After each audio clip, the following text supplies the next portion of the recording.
Computer चलाने के लिए आप जानते हैं कुछ सिद्धांत तय किए जाते हैं, उनको अंग्रेजी में एल्गोरिदम्स कहते हैं। जो एल्गोरिदम सबसे अच्छी बनी है आज तक पूरी दुनिया में, वो संस्कृत में ही बनी है, अंग्रेजी में नहीं बनी।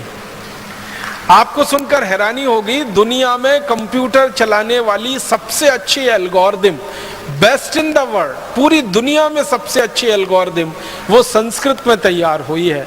और थोड़े दिन में संस्कृत की वो एल्गोरिदम सारी दुनिया पे छा जाने वाली है। सब वैज्ञानिक इस बात को स्वीकार कर रहे हैं।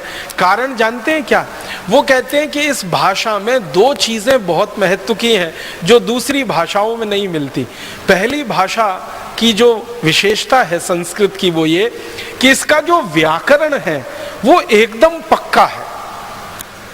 इतना पक्का है कि लाखों करोड़ों वर्ष पहले किसी ऋषि मुनि ने जो व्याकरण में कह दिया है वो 21वीं शताब्दी में भी उतना ही सच है जो लाखों करोड़ों वर्ष पहले। महर्षि पाणिनि के जो सूत्र हैं हजारों वर्ष पुराने हैं, और हजारों वर्ष पुराने महर्षि पाणिनि के सूत्रों में एक कॉमा, एक फुल स्टॉप को भी बदलने की जरूरत आज तक किसी को नहीं लगती। ये इस भाषा की सबसे बड़ी विशेषता है। दुनिया की बाकी सभी भाषाओं में बदलाव होते हैं, समय के साथ बदलाव होते हैं और व्याकरण काफी कुछ बदलता रहता है, लेकिन संस्कृत दुनिया की अकेली और एकदम विशिष्ट भाषा है जिसका व्याकरण महर्षि पाणिनि से लेकर आज 21वीं शताब्दी तक एकदम पक्का है और शायद अगले लाखों करोड़ों वर्ष तक उतना ही पक्का रहेगा, जिसमें कोई भूल चूक होने की दूर दूर तक संभावना नहीं। ये भाषा की सबसे बड़ी विशेषता होती है। और इसलिए फ्रांसीसियों ने अपनी जो भाषा बनाई फ्रेंच, उसको संस्कृत का आधार दिया। जर्मन लोगों ने जो अपनी भाषा बनाई जर्मन, उसको संस्कृत का आधार दिया। आप कभी फ्रेंच भाषा को या जर्मन भाषा को पढ़ने की कोशिश करेंगे तो वो बिल्कुल वैसी की वैसी है जैसे संस्कृत होती है। संस्कृत में धातु रूप होते हैं, शब्द रूप होते हैं, फ्रेंच में भी ऐसे ही होता है। और मैंने गिनना शुरू किया तो फ्रेंच, जर्मन, डेनिश और बहुत सारी भाषाओं की गिनती करते करते 56 ऐसी भाषाएं हैं जिनके शब्द रूप, धातु रूप लगभग संस्कृत जैसे हैं। बहुत मामूली सा अंतर है उनमें। और वो मामूली सा अंतर भी क्यों रखा गया? जब उन लोगों से बात होती है जिन्होंने इस भाषा पे काम किया, वो कहते हैं वो जानबूझ के रखा गया। मैं पूछता हूं क्यों, तो कहते हैं फिर तो पता ही नहीं चलेगा संस्कृत और हमें अंतर क्या है। तो हमने जानबूझ के कुछ अंतर छोड़ रखा है, शायद वो अंतर भी थोड़े दिन में खत्म हो सकता है। दूसरी सबसे बड़ी बात है जो सारी दुनिया के वैज्ञानिक अब स्वीकार करते हैं कि भारत की अकेली विशिष्ट भाषा संस्कृत है जिसके पास शब्दों का सबसे बड़ा भंडार। इतना बड़ा शब्द भंडार किसी भाषा में नहीं है जो संस्कृत भाषा के पास है। दुनिया की सबसे ज्यादा बोली जाने वाली भाषा जिसको हम अंग्रेजी कहते हैं या रशियन कहते हैं या जर्मन कहते हैं या फ्रेंच कहते हैं या डच, पोर्चुगीज, स्पेनिश कहते हैं, जिनको कहा जाता है या चाइनीज कहते हैं, इन सब भाषाओं से हजारों गुना ज्यादा शब्द संस्कृत में। महर्षि पाणिनि ने संस्कृत का ग्रामर जब तय किया, उस समय से लेकर और आज तक अगर संस्कृत के इस्तेमाल किए गए शब्दों की गणना की जाए कि कितने संस्कृत शब्द भाषा के स्तर पर इस्तेमाल हुए हैं और लोगों के बीच में वो आए हैं, शास्त्र के माध्यम से, साहित्य के माध्यम से, बोलचाल के माध्यम से, तो संस्कृत भाषा में अब तक जिन शब्दों का इस्तेमाल हो चुका है और भविष्य में और होगा, 102 अरब 78 करोड़ 50 लाख शब्दों का इस्तेमाल अब तक संस्कृत भाषा में हो चुका है। 102 अरब 78 करोड़ 50 लाख इतने शब्दों का इस्तेमाल महर्षि पाणिनि के समय से लेकर और अभी तक हो चुका है। और संस्कृत के विद्वान कहते हैं कि अगर आज से अगले 100-200 साल की बात हम करें और इसी तरह से संस्कृत में काम चलता रहे तो इतने ही शब्दों का और इस्तेमाल अगले 100 से 200 वर्षों में हो चुका होगा। जब संस्कृत कंप्यूटर की भाषा हो जाएगी थोड़े दिन में, क्योंकि दुनिया की सबसे अच्छी एल्गोरिदम संस्कृत में तैयार हुई है और सामान्य कंप्यूटर की भाषा में संस्कृत आने लगेगी, तो वैज्ञानिकों का कहना है कि 102 अरब 78 करोड़ 50 लाख जो शब्द अब तक इस्तेमाल हुए हैं, इतने ही शब्द और इस्तेमाल हो चुके होंगे अगले 100 से 150 200 वर्षों में। माने दुनिया में किसी भाषा में इतना बड़ा शब्द भंडार होने की दूर दूर तक क्षमता नहीं है जो संस्कृत में। और संस्कृत भाषा के जो वैज्ञानिक हैं, जानकार हैं, वो ये कहते हैं अनंत शब्द भंडार। ये 102 अरब 78 करोड़ 50 लाख तो वो गिनती है जो अब तक इस्तेमाल हुए शब्द हैं। जो भविष्य में इस्तेमाल होने वाले शब्द हैं उनकी गिनती हम नहीं कर सकते हैं, इसलिए कहा जाता है कि अनंत शब्द भंडार है। दुनिया में किसी भाषा में इतना बड़ा शब्द भंडार नहीं। कोई व्यक्ति अगर लगकर ईमानदारी से 3 वर्ष करे काम तो संस्कृत भाषा का ये पूरा व्याकरण सीख सकता है और इतना बड़ा शब्द भंडार उसके कोश में आ सकता है। हमारे परम पूज्य ऋषि महर्षि पाणिनि ने जो लिखा है अष्टाध्यायी, उसको 3 वर्ष में पढ़कर कोई व्यक्ति बड़ा पंडित हो सकता है। मैं और एक गहरी तीसरी बात कहना चाहता हूं संस्कृत के बारे में, जो दुनिया के सारे वैज्ञानिक कहते हैं, वो ये कि सबसे बड़ी बात, सबसे कम शब्दों में कहने की क्षमता अगर दुनिया की किसी भाषा में है तो वो संस्कृत में। सबसे बड़ी बात, एक वाक्य हो सकता है बहुत बड़ा, अगर हम पेज के लाइन के हिसाब से देखें तो बहुत सारे वाक्य ऐसे हो सकते हैं जो 1/4 पेज के हों, 1/3 पेज के हों, आधे पेज के हों। संस्कृत की ताकत इतनी बड़ी है कि उनको सबसे कम शब्दों में कह सकती है और पूरी बात उसमें आ सकती है, एक बात भी उसमें छूटे बिना। तो ये तीसरी सबसे बड़ी बात जो इस भाषा में है कि बड़े से बड़ी बातों को सूत्र रूप में, संक्षेप रूप में कह देने की ताकत इस भाषा में है, जो दूसरी भाषाओं में बहुत कम मिलती है। और ऐसे गुणगान अगर मैं करता रहूं तो पूरा व्याख्यान ही संस्कृत भाषा पे हो जाएगा। इसलिए मैंने संकेत के रूप में आपसे कहा कि दुनिया को सबसे पहली भाषा और सबसे पहली लिपि हमने दी तो संस्कृत भाषा के रूप में दी और ब्राह्मी लिपि के रूप में दी, और बाद में देवनागरी लिपि सारी दुनिया में स्थापित हुई। बहुत सारे वैज्ञानिक इस बात के लिए आजकल चर्चाएं कर रहे हैं सारी दुनिया की भाषाओं का झगड़ा मिटा दें। आपको मालूम है भाषाओं के आधार पर बहुत झगड़े होते हैं दुनिया में। ये देश उससे लड़ रहा है, वो उससे लड़ रहा है, भारत में भी झगड़े हो रहे हैं कि ये इलाका हमारा है, वो इलाका इनका है, वो भाषा के आधार पर। और प्रांतों की रचना भी हमारे देश में भाषावार आधार पर हो गई है और वो सबसे बड़ी गलती हो गई। तो भाषा के आधार पर दुनिया में बहुत झगड़े हैं, लेकिन कई वैज्ञानिक मुझे ये कहते रहते हैं कि सारे झगड़े मिट सकते हैं अगर सब भाषाओं की लिपि देवनागरी हो जाए तो सारी दुनिया के भाषाओं के झगड़े मिट सकते हैं। हमारी भारत में कन्नड़ है, तमिल है, तेलुगु है, मलयालम है, उड़िया है, बांग्ला है, आसामी है, मराठी है, गुजराती है, और दुनिया में फ्रेंच है, जर्मन है, डच है, फिर स्पेनिश है, फिर पोर्चुगीज है। ऐसी 20-50 सैकड़ों भाषाओं को देवनागरी में लिखना शुरू कर दिया जाए तो सारे झगड़े मिट सकते हैं। एक बार मैंने कुछ विद्वानों से ये पूछा कि क्या देवनागरी में ये ताकत है कि सब भाषाओं का समावेश कर सके लिखित रूप में? उन्होंने कहा देवनागरी में ही ताकत है और किसी लिपि में ये ताकत ही नहीं है पूरी दुनिया में जो सब भाषाओं को वो समावेश कर सके अपने आप। इस समय हमारे देश में मराठी भाषा देवनागरी में ही लिखी जाती है, हिंदी तो देवनागरी में लिखी ही जाती है, नेपाली भाषा देवनागरी में, संस्कृत तो लिखी ही जाती है। दुनिया की बहुत सारी भाषाएं और भारत में चलने वाली बहुत सारी भाषाएं अगर एक साथ देवनागरी में लिखी जाना शुरू हो जाए तो ये ताकत, ये क्षमता एक लिपि में है, दुनिया की दूसरी किसी लिपि में नहीं है। इसका हमें गर्व है, गौरव है, अभिमान है कि सारी दुनिया को हमने ऐसी लिपि दी है जो सबसे ज़्यादा वैज्ञानिक है और भाषा ऐसी दी है जो सबसे प्राचीन है और सबसे ज़्यादा वैज्ञानिक। मैं थोड़ा आगे बढ़ता हूँ। चूंकि संस्कृत सबसे समृद्ध भाषा है तो इस भाषा में लिखा गया साहित्य भी सबसे ज़्यादा समृद्ध ही होगा। जब भाषा समृद्ध होती है तो भाषा का साहित्य भी समृद्ध होता है। तो संस्कृत भाषा में जितना साहित्य लिखा गया है पूरी दुनिया में शायद ही किसी भाषा में लिखा गया। फिर आप बोलेंगे दिखाई तो नहीं देता। ये दिखाई नहीं देता वो हमारी लापरवाही का नतीजा है। और हमसे कई सारी बड़ी भूलें हुई हैं। उनमें से एक बड़ी भूल ये हुई है कि अपने साहित्य को बचाकर हम नहीं रख सके पिछले 1000 वर्षों में। हमारे साहित्य का बहुत नुकसान हुआ है पिछले 1000 वर्षों में।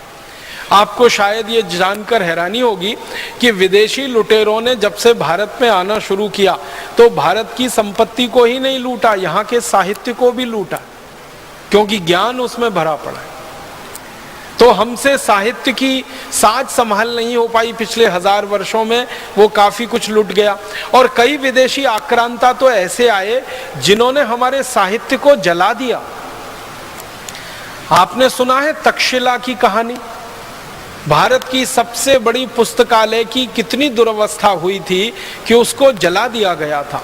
और तक्षशिला की पुस्तकों को जला देने के बाद की कहानी ये है कि 6 महीने तक विदेशी आक्रांताओं ने उन किताबों के पन्नों को जला जलाकर अपना पानी गर्म किया था। इतना बड़ा हमारा ज्ञान का भंडार था तक्षशिला विश्वविद्यालय, जो 6 महीने तक जलता रहा था। 6 महीने तक जलता रहे। कल्पना करिए लाखों करोड़ों पेज रहे होंगे जो 6 महीने तक जले होंगे। तो कई विदेशी आक्रांता और लुटेरे ऐसे आए कि उन्होंने हमारा साहित्य नष्ट किया। कई विदेशी आक्रांता और लुटेरे ऐसे आए जिन्होंने हमारा साहित्य लूट लिया। और कई आक्रांता और विदेशी ऐसे आए जिन्होंने हमारे साहित्य में तोड़ मरोड़ करके उसको ऐसा प्रस्तुत कर दिया कि वो हमको सबसे ज्यादा खराब दिखता है। जैसे वेदों की बात करें, हमारे जो मूल वेद है ना, वो भारत में अभी हम ढूंढने निकले तो मुश्किल से मिलते हैं। जब भी कहीं भारत में वेद की कोई प्रतिलिपि मिलती है और उसके बारे में छानबीन की जाती है तो पता चला वो मैक्स मूलर रचित है। और मैक्स मूलर एक ऐसा व्यक्ति था जो भारत के बारे में जानना तो चाहता था लेकिन आया कभी नहीं इस देश में। अपने घर में बैठे बैठे भारत के बारे में जो कुछ मिल गया उसको ज्ञान, वो उसने लिख दिया।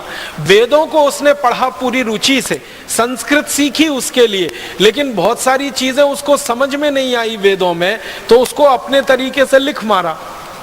और आज हमें वो दिखाई देती हैं तो हमको वो विरोधाभासी लगती हैं। वो विरोधाभासी होने का कारण ये है कि मूल ग्रंथों के साथ छेड़छाड़ कर दी हमारे लोगों ने, शास्त्रों के साथ छेड़छाड़ कर दी, ज्ञान के भंडार के साथ छेड़छाड़ कर दी। अगर हमारे मूल ग्रंथ वेदों को हम देखें और मैक्स मूलर रचित वेदों को देखें या हमारे मूल दूसरे शास्त्रों को देखें, अब जैसे मैं एक उदाहरण देता हूं, जो हमारी मूल मनुस्मृति है उसको हम पढ़ें और अंग्रेजों द्वारा तैयार की गई मनुस्मृति को पढ़ें, दोनों में जमीन आसमान का अंतर है। मूल मनुस्मृति में जो बात कहीं नहीं है, अंग्रेजों द्वारा रचित मनुस्मृति में वही बातें हैं।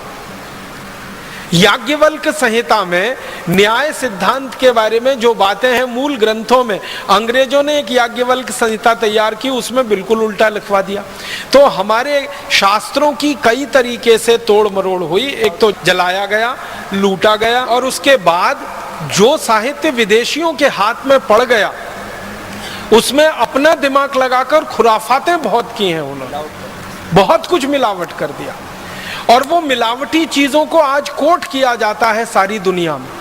जैसे वेदों में से कहीं से वाक्य निकाल कर ये कोट कर देते हैं, उपनिषदों में से निकाल के कोट कर देते हैं कि भारतवासी मांस खाते थे, गाय का मांस खाते थे।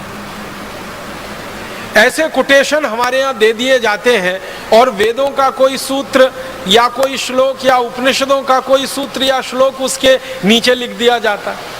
वो सब मिलावट है, बाहर के लोगों द्वारा जोड़ा गया छेपक है और उसकी व्याख्या भी गलत है। तो हमारे देश में जो ज्ञान भंडार हमारे पास बहुत बड़ा रहा संस्कृत के आधार पर, इसमें बहुत नुकसान हो गया। ज्ञान हमारे यहाँ दुनिया में सबसे ज्यादा रहा है क्योंकि भारत जो नाम है ना, वो एक रूप में ज्ञान का ही हिस्सा है। भा माने होता है ज्ञान और रथ माने होता है लगा हुआ। ज्ञान में रथ, ज्ञान में लगा हुआ देश ही है भारत। तो हमसे ज्यादा ज्ञान शायद ही किसी के पास होगा, लेकिन वो ज्ञान में पिछले 1000-1500 वर्षों में बहुत कमी आई। या तो वो लुटा, या तो विदेशियों द्वारा जलाया गया, या तो उसमें उन्होंने अपने छेपक जोड़ दिए, मिलावट कर दी और वो हमारे सामने प्रस्तुत हो गया। ये आज हम सब भारतवासियों के लिए बहुत बड़ी चुनौती का काम है, बहुत बड़े शोध का काम है कि जो हमारे मूल शास्त्र रहे हैं, मूल हमारे ग्रंथ रहे हैं और जो मूल ज्ञान की बातें रही हैं, उनको पुनर्खोज करके देश के सामने प्रस्तुत किया जाए, ताकि ये जो मिलावट वाला हिस्सा है ये दूर हो सके और हमको शुद्ध ज्ञान मिल सके। चेले और चेलियां तो हमारे दादा दादी ही थे, नाना नानी थे, वो ऐसे ही दाल पकाते। अब उस दाल को पकने में थोड़ा समय लगता था, तो दाल को पकने में तो समय लगना ही चाहिए, क्योंकि आज का जो भौतिक विज्ञान कह रहा है ना, हजारों साल हमारे ऋषि मुनि वो कह गए। हमारे ऋषि मुनियों ने ये कहा, महर्षि भारद्वाज का एक सूत्र है, वो ये कहते हैं कि जो वस्तु खेत में जितनी देर में पकती है वो भोजन में भी उतनी देर में ही पकेगी। अब ध्यान दीजिएगा, दाल खेत में सबसे ज्यादा देर में पकती है। आपको मालूम है अरहर की दाल पकने में तो 6 महीना लग जाता है, कोई कोई दालें पकने में 8 महीना लग जाता है। तो खेत में जो दालें देर में पकती हैं, घरों में भी वो देर में पकेंगी, ये महर्षि भारद्वाज कह गए हजारों साल पहले। यूरोप के वैज्ञानिक अब उसको स्वीकार कर रहे हैं कि हाँ, बात तो ये सही है, दाल तो देर में पके तभी पौष्टिकता दे सकती है, और पौष्टिकता के साथ साथ स्वाद भी वो तभी देती है जब धीमी धीमी धीमी धीमी आंच पर पके। हमने वो जल्दी के चक्कर में कुकर लेके 10 मिनट में दाल पक जानी चाहिए उसको खाना शुरू किया है, और ये जोड़ों का दर्द फोकट में अपने शरीर में लेना शुरू कर दिया। डायबिटीज ले ली है, अर्थराइटिस ले लिया है, माने हमें पोषकता मिल नहीं रही है खाने की, क्योंकि महर्षि भागवत के सूत्र का पालन ही नहीं कर रहे हैं हम। तो वो कहते हैं कि खाने बनाते समय पवन का स्पर्श, सूर्य का प्रकाश बहुत जरूरी है। यूरोप के वैज्ञानिक अब पहुंचे। मैंने ये बात थोड़ी विस्तार से इसलिए कही कि ऐसे सैकड़ों हजारों सूत्र हैं जिनको यूरोप के वैज्ञानिक अब सिद्ध कर पा रहे हैं, और हमारे ऋषि मुनि हजारों साल पहले के। एक और सूत्र याद आता है तो आपको बताता हूं। हमारे ये जो ऋषि मुनियों के शास्त्र है ना, ग्रंथ है, भागवत जी का है अष्टांग हृदयम, अष्टांग संग्रहम, या कोई दूसरा ग्रंथ पढ़ेंगे तो उसमें एक अभ्यास होता, अध्याय होता स्वस्थ व्रत। उसमें एक सूत्र है उषा पान का, सुबह सुबह उठ के पानी पीने का। परम पूजनीय स्वामी जी भी आपको बताते रहे। इस पर जापान में सबसे ज्यादा रिसर्च हुई है, आप हैरान हो जाएंगे। जापानियों ने अरबों डॉलर इस पे बहा दिया। एक सूत्र पर शोध करा है पिछले 40 साल, सवेरे उठकर पानी पीना। हमारे ऋषि मुनि हजारों साल पहले फोकट में बता गए सवेरे उठ के पानी पियो, और हम पीते भी रहे और उसके फायदे हमको होते रहे। अब वो फायदे हमको हजारों साल पहले मालूम है। सुबह उठकर पानी पियो तो 2 बड़े लाभ हैं।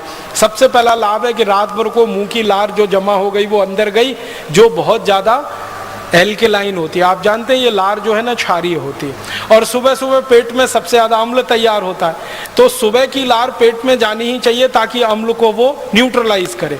अम्ल और क्षार दोनों मिले तो एक दूसरे को न्यूट्रलाइज करते हैं। तो सुबह उठते ही पानी पी लिया, लार अंदर चली गई, अम्ल को उसने शांत कर दिया। और जिनके पेट का अम्ल शांत है उनके रक्त में अम्ल नहीं बढ़ेगा, और जिनके रक्त में अम्ल नहीं बढ़ेगा उनको सैकड़ों बीमारियां होने की दूर दूर तक संभावना नहीं। हजारों वर्ष पहले हमारे ऋषियों ने समझाया। दूसरा फायदा ये कि सुबह उठते ही पानी पी लिया, वो पानी बड़ी आंत में पहुंच गया, बड़ी आंत की उसने सफाई की, और आप संडास घर में घुसे, टॉयलेट में घुसे और 2-3 मिनट में फ्रेश होके बाहर आ गए। हमारे ऋषि मुनि कहते हैं कि जो लोग सबसे ज्यादा स्वस्थ होते हैं उनको संडास घर में सबसे कम समय लगना चाहिए। सबसे ज्यादा स्वस्थ होने की एक ही निशानी है कि टॉयलेट में आप कितनी जल्दी बाहर निकलते हैं। जो आधा पौना घंटा, घंटा भर बैठ लिए तो आप सबसे ज्यादा बीमार आदमी है। 2-3-4 मिनट में गए और बाहर आ गए तो आप बहुत स्वस्थ आदमी है। तो ये स्वस्थ होने के लिए सुबह का पानी कितनी मदद करता है, ये 2 बातें हमारे ऋषि मुनि हजारों साल पहले कह के चले गए। अब जापानियों ने 40 साल इस पे रिसर्च किया और अरबों डॉलर फूंक दिए। अब वो 2 ही बातें वो भी कह रहे हैं, यही बातें कह रहे हैं जो हमारे ऋषियों ने हजारों साल पहले कह दी। इसी तरह से एक हमारे यहाँ पानी का नियम बताया गया, पानी बैठ के पियो, कभी भी खड़े होके मत पियो, पानी घूट घूट पियो, हमेशा सिप सिप करके पियो, ठंडा पानी कभी मत पियो। ये छोटे छोटे सूत्र हैं स्वस्थ व्रत के। इनको अगर हमने ध्यान दिया और इनको दुनिया भर में स्थापित कराया होता तो हम सारी दुनिया में अब तक विश्व विजय कर चुके होते।